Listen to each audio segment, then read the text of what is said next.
ناظرین، اسلامی تاریخ میں ایک ایسے عظیم خاندان کا ذکر بھی موجود ہے جسے میدان سیاست کا بے تاج بادشاہ کہا جائے تو مبالغہ آرائی نہیں ہوگی۔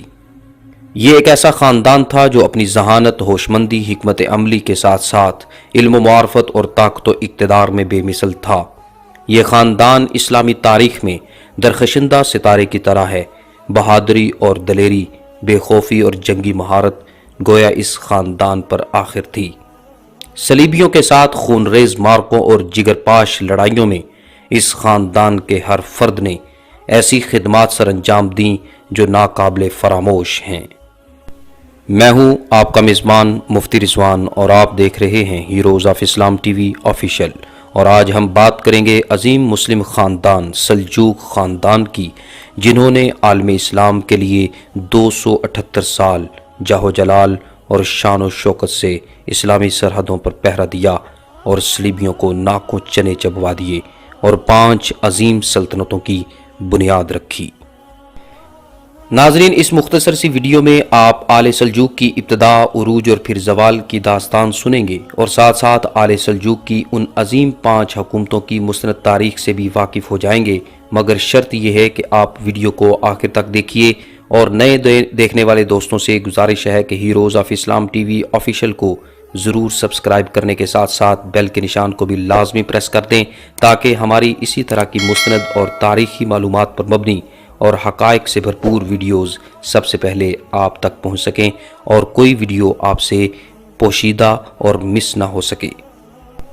مسلمان بادشاہوں کی تاریخ میں اہل سلاجقہ کو مختلف وجوہ اور اسباب کی بنیاد پر غیر معمولی شہرت اور اہمیت حاصل رہی ہے۔ بہادری، جانبازی، فتوحات، حکمرانی، علم پروری، ہنر کی سرپرستی، شعراء اور مشاہیر اہل علم اور ارباب قلم کی اپنے اپنے درباروں میں فراہمی، ان کی تربیت اور پرورش، داد و دہش، عمارت سازی میں ایک خاص نوع اور طرز کی طرح اور بنیاد ڈالنا، غرض کہ یہ اور کئی دیگر اوصاف تھے جن کی وجہ سے عباسی خلفاء کے بعد سلاطین سلاجقہ ہماری اسلامی تاریخ میں درخشندہ دکھائی دیتے ہیں، اور ان کی سلطنت اور خاندان کو اہم ترین مقام حاصل ہے۔ ناظرین، سلجوق اصل و نسل کے لحاظ سے ترکمان تھے جو سلطان محمود غزنوی کے دور میں ماوراء النہر کی سکونت چھوڑ کر خراسان چلے آئے اور شمالی خوارزم میں بلی خان کوہ کے آس پاس آ کر بس گئے تھے، جہاں ان کے قبیلے نے اتنی طاقت اور قوت حاصل کی کہ سلطان محمود غزنوی کے بیٹے مسعود بن محمود کے دور میں، یعنی سن 1030 عیسوی سے 1040 عیسوی تک، جب اس کے اور اس کے امراء کے مظالم سے تنگ آ کر لوگوں نے بغاوت کی، تو دندان کان مرو کے میدان میں مسعود کو بڑی آسانی کے ساتھ شکست فاش دے کر سلجوق قبیلے کے سربراہ نے خراسان پر خود ہی قبضہ کر لیا، اور اس کے بعد تھوڑے ہی عرصے کے اندر بغداد اور دوسرے اسلامی علاقوں پر اپنی حکومتیں قائم کر لیں۔ آل سبکتگین کی بادشاہت فقط غزنی اور لاہور کے اندر سکڑ کر رہ گئی تھی۔ نامور مسلم مورخ امام بہقی نے لکھا ہے کہ سلجوق مٹھی بھر نخاستہ لوگ تھے جنہوں نے مسعود بن محمود کی درباری بے ترتیبی، شخصی کجروی اور اس کے جبر و استبداد سے فائدہ اٹھایا، کیونکہ لوگ اس قدر اس کے ظلم و استبداد سے تنگ آ چکے تھے کہ ان کے خلاف بغاوت کرنے پر آمادہ ہو چکے تھے۔ چنانچہ ان کی بغاوتوں سے اور ملک کے اندر پھیلی ہوئی افراتفری سے ان ترکمانوں نے غزنویوں سے ملک چھین لینے میں کوئی دقت محسوس نہ کی، حتیٰ کہ حضرت شیخ ابو سعید ابو الخیر جیسا بزرگ اور صاف دل صوفی بھی ترکمانوں کی فتح اور کامیابی کی دعائیں مانگنے لگا تھا۔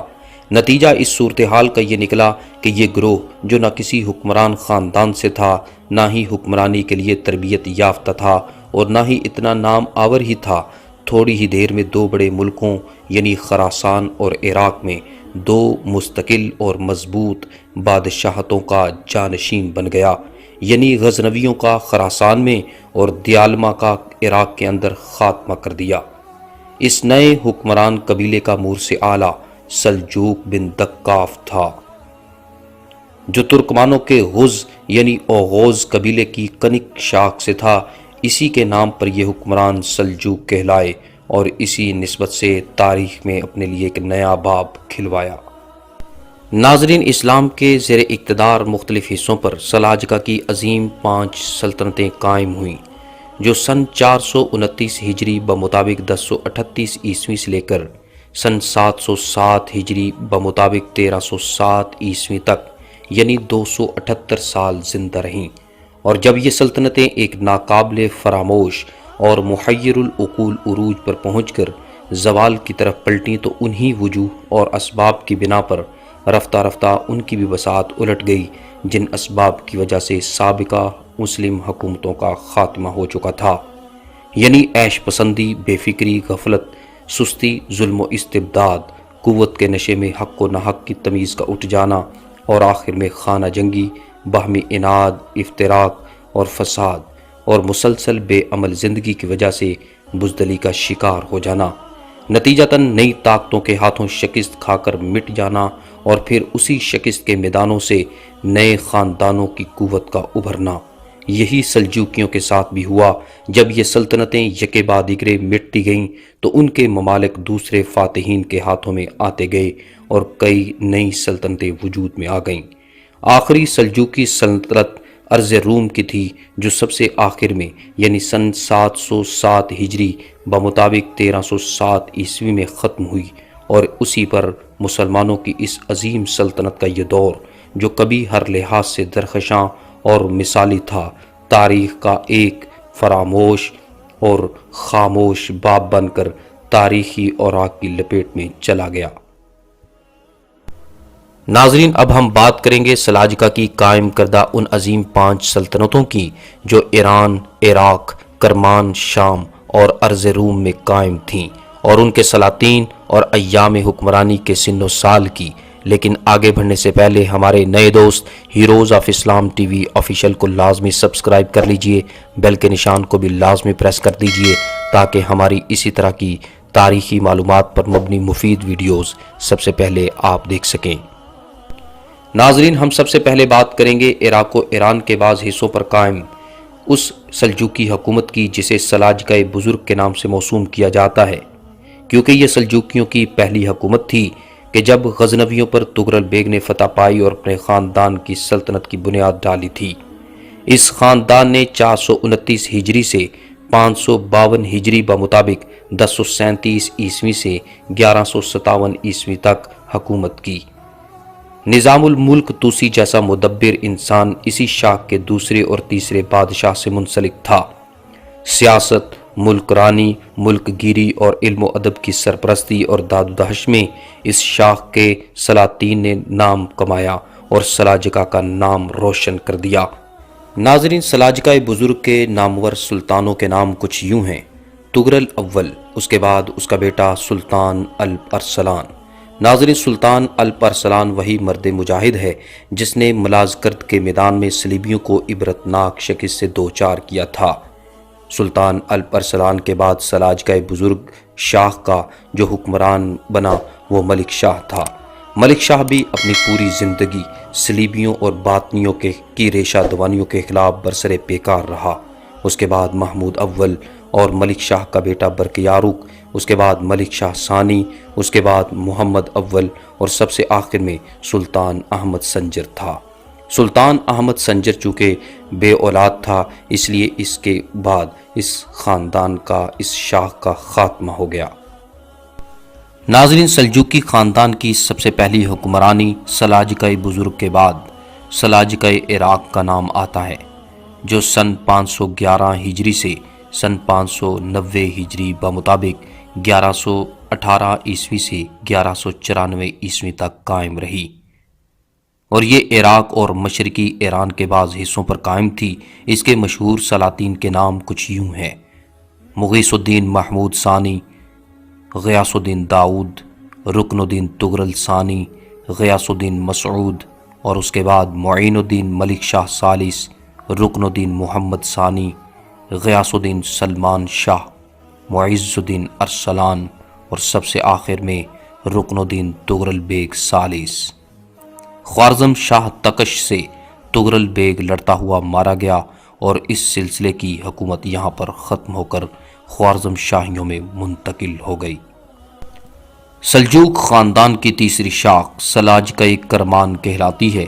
جنہوں نے سن 433 ہجری سے سن 582 ہجری بمطابق 1041 عیسوی سے 1186 عیسوی تک حکمرانی کی۔ اس شاخ کے یعنی سلاجقہ کرمان کے نامور سلاطین کے نام کچھ یوں ہیں: عماد الدین ابن چغری بیگ، کرمان شاہ، حسین، رکن الدین سلطان شاہ، محی الدین توران شاہ اول، بہاء الدین ایران شاہ، محی الدین ارسلان شاہ اول، مغیث الدین محمد اول، محی الدین تغرل شاہ، بہرام شاہ، ارسلان شاہ ثانی، توران شاہ ثانی، اور سب سے آخری حکمران 13واں حکمران محمد ثانی۔ حکمرانوں کی اس شاخ کا خاتمہ غز قبیلہ کے ہاتھوں ہی ہوا، جو سنجر سلطان کی شکست کے بعد ایک طاقتور قبیلہ بن گیا تھا اور پورے ایران میں لوٹ مار اور غارت گری کرتے ہوئے کرمان تک پہنچ گیا تھا، اور توران شاہ کو قتل کر کے کرمان پر قبضہ کر لیا تھا، اور غز قوم کا سردار ملک دینار سلاجقہ کی جگہ پر کرمان کا بادشاہ بن بیٹھا۔ سلجوق خاندان کی چوتھی شاخ سلاجقہ شام کہلاتی ہے، جنہوں نے سن 471 ہجری سے سن 511 ہجری تک یعنی 1078 عیسوی سے 1117 عیسوی تک مسلسل حکمرانی کی۔ اس شاخ کے حکمرانوں کے نام کچھ یوں ہیں: تاج الدین تمتش، رضوان حلب میں، دقاق دمشق میں، الپ ارسلان الاخرس حلب میں، اور سلطان شاہ حلب میں۔ ان کی مسند حکومت کے 2 شہر تھے، حلب اور دمشق۔ جب ان کا شیرازہ بکھرا تو برید دمشق میں اور الغازی حلب میں حکمران ہو گئے۔ ناظرین، سلجوق خاندان کی 5ویں شاخ سلاجقہ ارزروم یعنی جنہوں نے سن 470 ہجری سے سن 707 ہجری بمطابق 1077 عیسوی سے 1307 عیسوی تک بادشاہت کی۔ ان بادشاہوں کے نام کچھ یوں ہیں: سلیمان بن قتلمش، کلیج ارسلان اول بن سلیمان، ملک شاہ، رکن الدین مسعود اول، اس کے بعد عز الدین کلیج ارسلان ثانی، اس کے بعد غیاث الدین کیخسرو اول۔ پہلی مرتبہ جب حکمران بنا تو سن 588 ہجری میں بنا۔ رکن الدین سلمان شاہ ثانی، عز الدین کلیج ارسلان ثالث، غیاث الدین کیخسرو اول یہ دوسری مرتبہ حکمران بنا سن 601 ہجری میں۔ عز الدین کیکواؤس اور علاء الدین کیکوباد، غیاث الدین کیخسرو ثانی اور عز الدین کیکاؤس ثانی، کیکاؤس اور اس کا بھائی رکن الدین کلیج ارسلان چہارم، کیکاؤس ثانی اور کلیج ارسلان چہارم، علاء الدین کیکوباد ثانی، اس کے بعد کلیج ارسلان چہارم۔ 17واں حکمران غیاث الدین کیخسرو ثالث، 18واں حکمران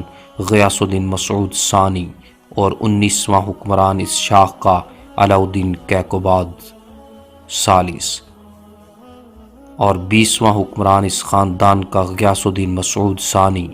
21واں حکمران علاء الدین کیکوباد ثالث، اور 22واں اور آخری حکمران غیاث الدین مسعود ثانی یہ تیسری مرتبہ تخت نشین ہوا سن 696 ہجری میں۔ اس نے 479 ہجری سے 1086 عیسوی تک حکومت کی۔ اس کے بعد سن 485 ہجری بمطابق 1093 عیسوی تک وقف رہا۔ ان کے آخری ایام میں ان کے بیٹوں نے مملکت کے علاقے آپس میں بانٹ لیے تھے۔ 23واں حکمران علاء الدین کیکوباد ثالث یہ تیسری مرتبہ حکمران بنا سن 700 ہجری میں۔ غیاث الدین مسعود ثانی یہ چوتھی مرتبہ حکمران بنا سن 702 ہجری میں۔ علاء الدین کیکوباد ثالث یہ چوتھی مرتبہ حکمران بنا سن 704 ہجری میں، اور اس سلسلے کا آخری اور 26واں حکمران غیاث الدین مسعود ثالث ہے، جو سن 707 ہجری میں حکمران بنا۔ ناظرین، سلاجقہ کے اس خاندان نے تمام سلسلوں کے مقابلے میں زیادہ عرصے تک حکمرانی کی اور انہی پر سلاجقہ کی نسل اور سلطنت کا خاتمہ بھی ہوا۔ انہوں نے روم کے مختلف شہروں میں بہت سی عمارتیں بنوائیں اور کئی ایک دیگر آثار چھوڑے جن میں سے بہت کچھ ابھی تک موجود ہیں۔ سلاجقہ کی دوسری شاخوں نے بھی اسی طرح اپنی اپنی سلطنتوں کے دائرے میں عراق، کرمان، شام اور ایران کے کئی ایک شہروں میں عمارتیں، مساجد، مقابر، مینارے غرض کے کئی طرح کے آثار اور یادگار چھوڑی، جن کی وجہ سے اسلامی عمارت سازی کی تاریخ میں سلاجقہ کا دور جداگانہ صف میں آ کر ایک الگ اور مخصوص اسکول کی شکل اختیار کر گیا۔ خصوصاً ارض روم کے آثار تو اس اسکول میں بھی ایک خاص مقام کے حامل ہیں۔ ارض روم کی اس سلطنت کے دور میں کئی ایک مخصوص اور عمومی تاریخیں بھی لکھی گئیں، جن میں زیادہ تر تاریخیں مصنفین نے اپنے میلان سے تصنیف کیں۔ بہرحال تاریخ نویسی کو اس دور میں خاصا رواج رہا۔ ابن بیبی نے اپنی بڑی تاریخ اسی دور میں انہی سلاطین کے سلسلے میں لکھی،